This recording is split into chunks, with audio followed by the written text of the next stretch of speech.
আমি ব্যক্তিগতভাবে এখানে এসেছি আমার একটা বিষয় নিয়ে। আমাকে বেশ কিছুদিন ধরে বিভিন্ন মহল থেকে হুমকি দেওয়া হচ্ছে, আমার প্রাণের উপর হুমকি এসেছে। এবং গতকাল রাতে আমি যখন আমার কাজ শেষ করে, আপনারা জানেন যে আমি একজন কর্মঠ মানুষ, আমার কাজ করতে হয় প্রতিদিন। আমি কাজ থেকে যখন রাতে ফেরত যাচ্ছিলাম আমার ডিওএইচএস এর বাসায়, আমাকে একটি মোটরসাইকেল চালক আমাকে ছায়ার মতো ফলো করে। এবং আমি যখন ক্যান্টনমেন্ট গেট দিয়ে ঢুকে যাই, সেই মোটরসাইকেল আরোহী আমাকে কিন্তু ফলো করতে থাকে। একটা পর্যায়ে আমি দেখি তার শার্টের মধ্যে লাল নীল লাইট জ্বালানো এবং সে আমাকে ইশারা করছে থামার জন্য। তো আমি বুঝতে পারছিলাম না যে এটা কে, কারণ সাধারণত ক্যান্টনমেন্টের ভিতরে তো এমপিরা থামায়। তো আমি থামিয়েছি কারণ তার লাল নীল লাইট দেখেছিলাম। থামাবার পর তাকে আমি অনেকবার জিজ্ঞেস করলাম যে আপনি কে, আপনার পরিচয় কি, আমাকে কেন থামতে বলছেন। উনি বারবার আমাকে বলছেন যে আমাদের লোক আসবে, আপনার থামতে হবে। তো আমি আবারও বললাম যে কেন, আপনার পরিচয় কি এবং কারা আসবে। তো এক পর্যায়ে আমি তাদের জিজ্ঞেস করলাম আপনি কি আমাকে চিনতে পেরেছেন। তো উনি বলল হ্যাঁ আপনাকে চিনতে পেরেছি, আপনি সোহেল তাজ। তখন আমি আরও পাজলড হয়ে গেলাম যে সে তো আমাকে চেনে। তো আবার জিজ্ঞেস করতে থাকলাম, এরকম অনেকবার জিজ্ঞেস করার পর আমি গাড়ি সাইড করে রেখেছি।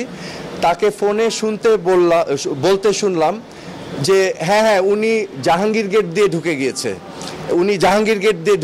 আপনারা এখানে এই লোকেশনে আসেন। না জাহাঙ্গীর গেট দিয়ে ঢুকে গেছেন, উনি ক্যান্টনমেন্টে ঢুকেছেন।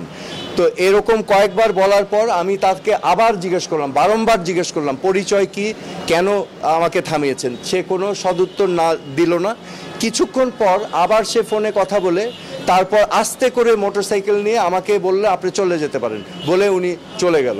সো আমার কাছে যেটা প্রতীয়মান হয়েছে বা আমি যেটা উপলব্ধি করতে পেরেছি, সে যেই ব্যক্তির সাথে কথা বলছিল তারা অন্য স্থানে অবস্থান নিয়েছিল। তো তারা ভেবেছিল আমি হয়তো মহাখালী দিয়ে যাব, এবং আমি যেহেতু ক্যান্টনমেন্ট দিয়ে এসেছি সে বারবার বলার চেষ্টা করছিল যে আমি ক্যান্টনমেন্ট জাহাঙ্গীর গেট দিয়ে ঢুকেছি। সো এটা আমি মনে করছি, আমার অনুমান যে এখানে একটা দুরভিসন্ধি ছিল, এখানে একটা দুর্ঘটনা বা অঘটন ঘটাবার পরিকল্পনা ছিল।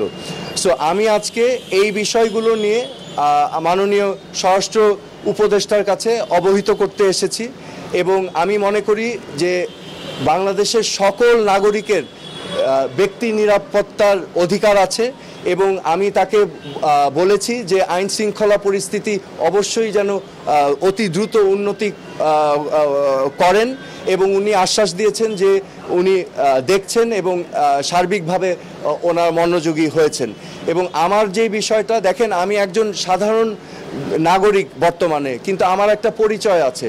তো এই পরিচয়ের কারণে অনেক মহল থেকে কিন্তু অনেক কিছু করারই হয়তো প্রয়াস থাকতে পারে। তো সেই জন্য আমি তাকে বলেছিলাম এবং অবহিত করতেই আমি এসেছি।